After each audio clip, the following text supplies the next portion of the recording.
For Prime Minister Keir Starmer and the Labour Party, the first year of government has been no easy ride. Anti-immigrant riots last summer helped propel the right-wing Reform Party into strong opposition, while plans to cut benefits for pensioners and the disabled seemed an act of self-harm, tarnishing the party's image. A series of embarrassing climb-downs has made the government, despite its massive majority, look weak and directionless. Labour's fortunes have arguably fallen farthest here in Wales, where the party has dominated politics since 1922 but now lies third in the polls, behind Reform and the nationalist Plaid Cymru, ahead of next year's Welsh Parliament elections. Welsh Labour is blamed for a decline in living and education standards and for the closure of the last steelworks at Port Talbot.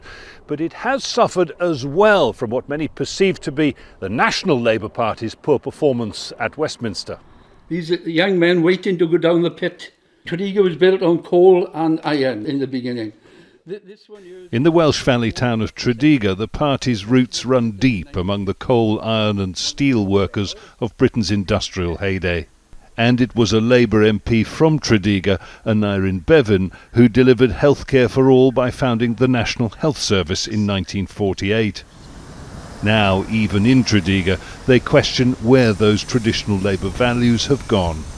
There's no talk of taxing mega corporations. There's no talk of taxing the upper earners. It's all to do with either hitting the pensioners or the people on benefits. I don't know what's happened with the Labour Party. It's gone from the old days, that the Labour Party was looking after the workers. And it's gone the other way, I think. In Westminster, I spoke to former Welsh Labour First Minister Carwyn Jones.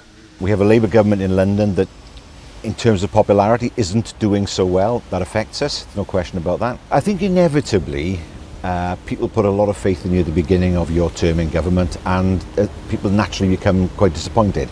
But the last thing you do as a government is say, right, what can we do over the next year to please people? You're there for a term. You need to make sure that people are happy with what you've done at the end of that term. Too early to judge, in other words. But for Labour in Wales, it could be too late. Jonah, Al Jazeera in the Welsh Valleys. Make sure to subscribe to our channel to get the latest news from Al Jazeera.